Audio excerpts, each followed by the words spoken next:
ओम शांति।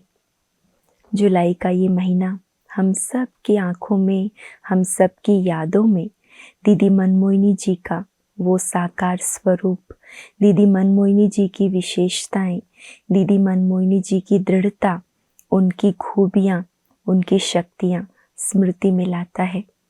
यज्ञ की मुख्य प्रशासिका के रूप में दीदी जी ने यज्ञ की बागडोर को संभाला और न केवल संभाला लेकिन उसे बखूबी आगे बढ़ाते हुए अपने उत्तरदायित्व को अच्छी तरह निभाया भी। तो आज हम सुनेंगे हमारी अति आदरणीय दीदी मनमोहिनी जी की कुछ मुख्य विशेषताएं और शिक्षाएं। वैसे तो दीदी विशेषताओं का सागर ही थी, लेकिन हम उनकी स्मृतियों को अपने जीवन में स्वरूप में लाने के लिए क्या हम सीखें, क्या हम दीदी से प्रेरणाएं पाए कि उनके समान हम भी एक बल एक भरोसे के रूप में बाबा का नाम बाला करते हुए, बाबा के पद चिन्हों पर चलते हुए हम आगे बढ़ें। तो हम दो भागों में दीदी की विशेषताओं को और शिक्षाओं को सुनेंगे। आज पहला भाग सुनते हैं दीदी जी की विशेषताएं और अनमोल शिक्षाएं। पहला है संपूर्ण समर्पित जीवन। दीदी जी जिस घड़ी बाबा के पास आई, बाबा को देखा और सेकंड में निश्चय बुद्धि बन गई। उसी समय निर्णय ले लिया कि मुझे तो बाबा का बनकर समर्पित रूप से यज्ञ की सेवा करनी है। उन्होंने धन संपदा, लोक लाज, कुल की परवाह किए बिना एक धक से नष्टोमोहा बन स्वयं को समर्पित कर दिया। एक बल एक भरोसा, एक बाबा दूसरा न कोई, यह उनका मूल मंत्र था। ऐसे ही हमें भी स्वयं को मन बुद्धि से समर्पित कर एक व्रता बनना है। क्योंकि दीदी बहुत बड़े कुल से आई थी, उनका परिवार बहुत जाना माना परिवार था, लेकिन दीदी ने जब बाबा को देखा तो एक धक से अपना जीवन समर्पित करने का निश्चय ले लिया, लोक लाज की परवाह नहीं की। इसीलिए हमें भी स्वयं को मन बुद्धि से समर्पित कर एक व्रता बनना है। अगली विशेषता, सच्ची मस्तानी गोपिका। दीदी जी का लौकिक नाम गोपी था। वह गोपियों की तरह ही बाबा की मुरली के प्रति मस्तानी थी। बाबा से अटूट प्यार था। नजरों में सदा एक बाबा ही बसता था। दीदी के दिल में एक बाबा के सिवाय कोई भी नहीं समाया, कभी भी कोई भी नहीं समाया। बाबा के प्यार में कभी डांस करती तो सेमी ट्रांस में जाकर लवलीन अर्थात मगन हो जाती। ऐसे ही हमें भी लवलीन स्थिति बनानी है, एक बाबा के प्यार में समाये रहना है। एक बाप दूजा न कोई, ये दीदी का पक्का मंत्र था। तीसरा, सच्ची पतिव्रता, सतीव्रता और पिताव्रता। सदा तुम ही संग खाऊं, तुम ही संग बैठूं, तुम ही से रास रचाऊं, ऐसी एक व्रता होकर सदा एक के ही गुण गाते दीदी जी बाबा की आज्ञाकारी, वफादार और ऑनेस्ट बनकर रही। आज्ञाकारी, वफादार और ऑनेस्ट बनकर रही। कभी किसी वस्तु व व्यक्ति की तरफ आकर्षित नहीं हुई। सदा स्वयं को तृप्त अनुभव किया। कहीं भी उनकी आंख नहीं डूबी, कहीं भी नहीं, संकल्प से भी नहीं। स्वयं एक नामी और इकोनॉमी का अवतार बनकर रही और दूसरों को भी यही प्रेरणा दी। सच्ची पिताव्रता, सतीव्रता, पतिव्रता और सदा आज्ञाकारी, वफादार, ऑनेस्ट बनकर रही। चौथा, नंबर 1 गॉडली स्टूडेंट। आप लौकिक में स्कूल नहीं गई, दीदी ने लौकिक पढ़ाई नहीं पढ़ी, लेकिन भगवान का नंबर 1 स्टूडेंट बनकर आप सबकी टीचर बन गई, है ना। हम सब जानते हैं ना, दीदी बैडमिंटन खिलाती थी, माना मुरली के प्रश्न उत्तर। दीदी इतना फटाफट मुरली से प्रश्न निकालती थी कि सामने वाला उतना आसानी से उत्तर दे ही नहीं पाता था। इतना दीदी की बुद्धि तीक्ष्ण बुद्धि थी। आप क्लास में कभी भी बिना कॉपी पेन के नहीं गई। आपको बाबा के महावाक्यों से अर्थात मुरली से अति प्यार था। बहुत ध्यान से सबके आगे बैठकर, सबसे आगे बैठकर मुरली सुनती और उनसे बहुत अच्छे गुह्य प्रश्न निकालती और सबको उनसे रिफ्रेश करती। किसी के प्रश्नों का उत्तर देते समय दीदी बाबा के कुछ महावाक्य उस पत्र में जरूर लिखती। ऐसा नहीं सिर्फ अपना निज ज्ञान लिख दिया, लेकिन बाबा के मुरली के महावाक्य दीदी पत्रों में लिखती थी। हमें भी सदा गॉडली स्टूडेंट लाइफ में रहना है। लक्ष्य रहे जब तक जीना है, तब तक सीखना है। बाबा के महावाक्य ही हमारी पढ़ाई है, उस पर पूरा ध्यान देना है। 5वां, भाषण नहीं किए लेकिन सबको भासना दी। आपने कभी बड़ी स्टेज पर जाकर प्रवचन नहीं दिया, लेकिन एक एक को जिगरी पालना देकर स्नेह की भासना दी। एक एक को जिगरी पालना देकर स्नेह की भासना दी। सभी का प्यार एक बाबा से जुड़ाया। हर एक को इतना निस्वार्थ प्यार दिया जो और किसी में उसकी बुद्धि ना जाए। इतना बाबा के प्यार का अनुभव कराया जो उस आत्मा की बुद्धि कहीं और जा ही ना पाए। दीदी हमेशा कहती थी, भाषण देने वाले तो अनेक हैं, लेकिन आप उन्हें ईश्वरीय स्नेह की ऐसी भासना दो जो वो एक धक से बाबा पर न्यौछावर हो जाए। इतनी भासना में ताकत है कि आत्मा को अगर वो भासना अनुभव हो जाए तो वो एक धक से बाबा पर न्यौछावर हो जाएगी। 6th पॉइंट, परखने और निर्णय शक्ति में नंबर 1। दीदी की बुद्धि इतनी स्वच्छ और स्पष्ट थी, जो सामने कैसी भी आत्मा आए उसे फौरन परख लेती। कौन परख लेता था? दीदी परख लेती थी और उसकी हर आवश्यकता को पूरा कर उन्हें बाबा का बना देती थी। दीदी के बात करने का टैक्ट ऐसा था जो बड़े बड़े वीआईपीज भी दीदी से मिलने के बाद रेगुलर स्टूडेंट बन जाते। बाबा भी कहते, बच्चे किसी की नब्ज देखकर फिर दवाई दो। जिस आत्मा की जो जरूरत है उसी अनुसार उसे ज्ञान दो। ऐसे दीदी हर एक की नब्ज को परखती और फिर उसे उसी तरह की पालना देती। हमें भी उनके समान सेवा करके हर आत्मा को बाबा के समीप लाना है। 7th, दृष्टि में रूहानी जादू। दीदी जी को आत्मिक स्थिति में रहने का बहुत अच्छा अभ्यास था। आत्मिक स्थिति, अंतर्मुखता, है ना। अपने आत्मिक स्वरूप में स्थित होकर जब वे किसी को दृष्टि देती तो सामने वाला भी अशरीरी बन जाता। कईयों को तो दीदी की दृष्टि से वैकुंठ का भी साक्षात्कार होता था।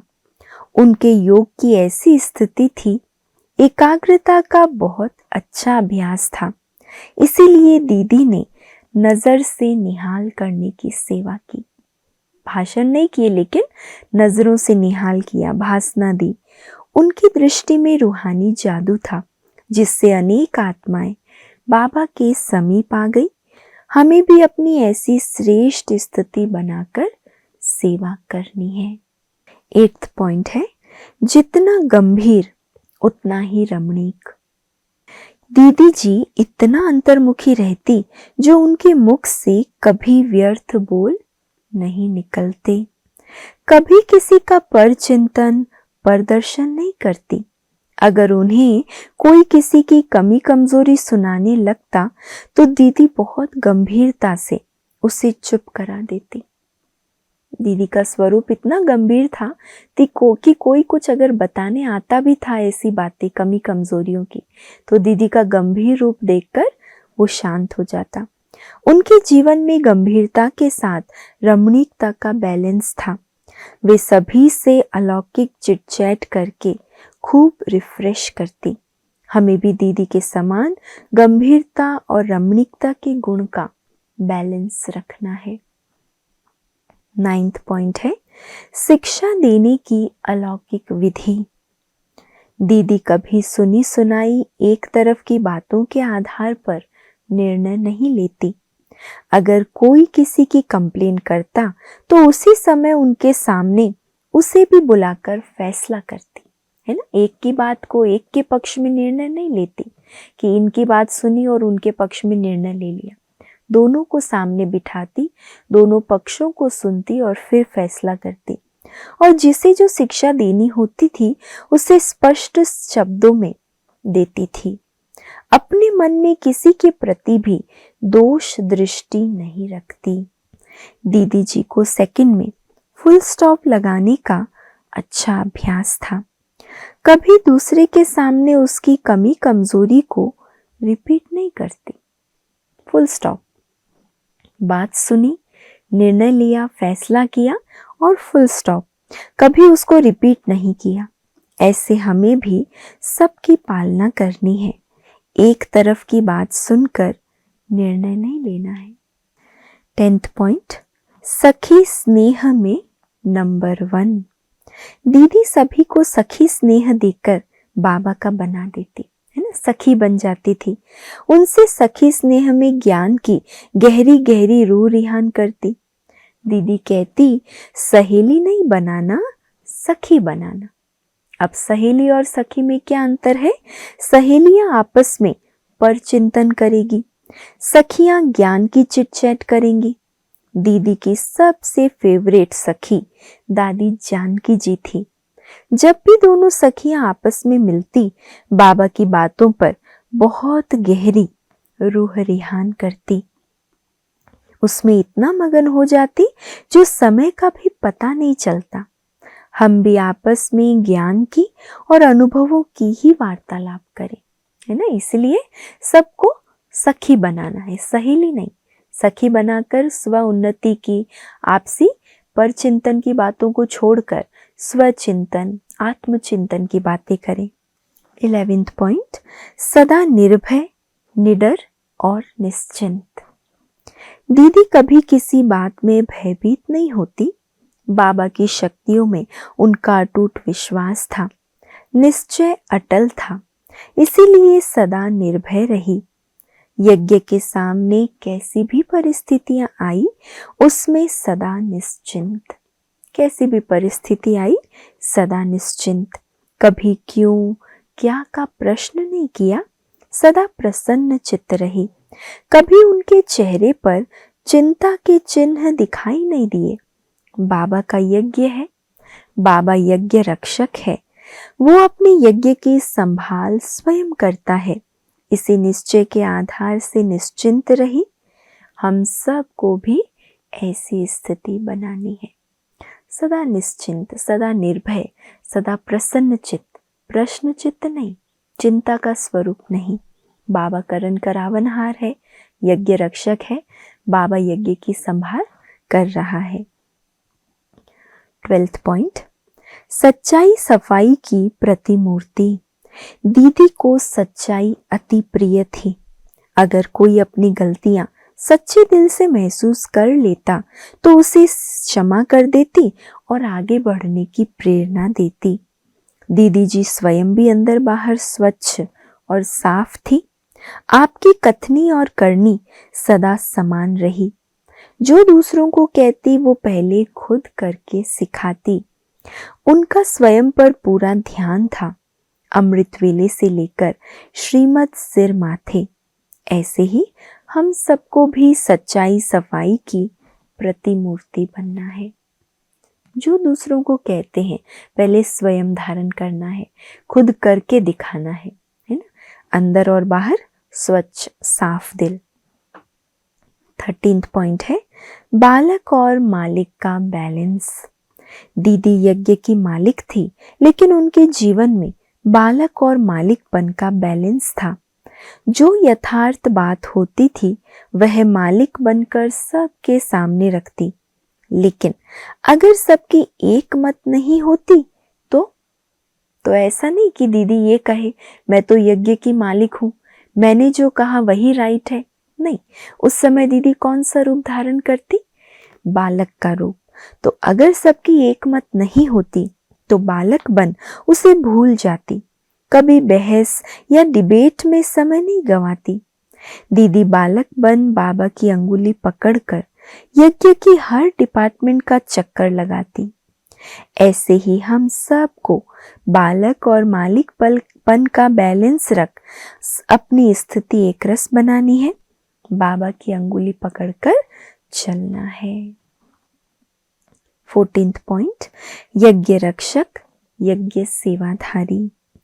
दीदी जी के रग रग में यज्ञ के प्रति अटूट प्यार था। अटूट माना इतना अटूट प्यार कि दीदी यज्ञ का कुछ भी, एक भी कणा दाना व्यर्थ जाने नहीं देती थी।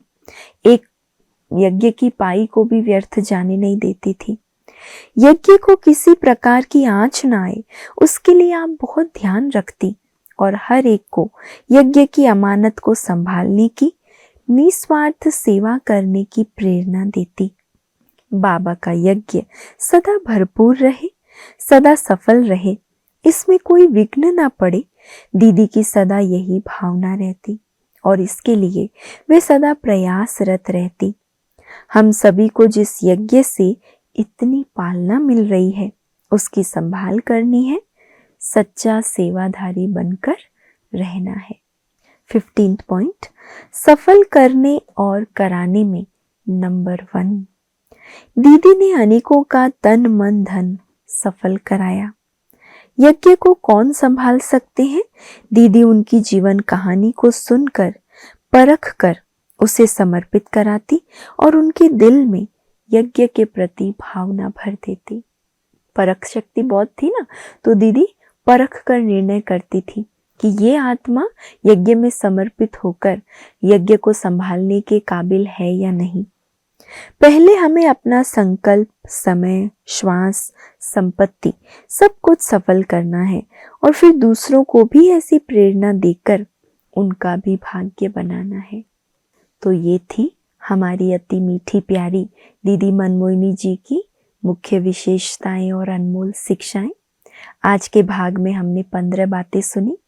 आने वाले अगले भाग में हम और भी कुछ बातें दीदी के जीवन की सुनेंगे और ज़रूर इन विशेषताओं को, दीदी जी की शिक्षाओं को अपने जीवन में उतार कर आने वाले स्मृति दिवस 28 जुलाई के दिन हम दीदी जी को उस स्वरूप के रूप में अनुभव करें और उनके स्वरूप को, उनके जीवन की धारणाओं को अपने जीवन में लाकर दीदी को सच्ची श्रद्धांजलि देंगे। अच्छा, ओम शांति।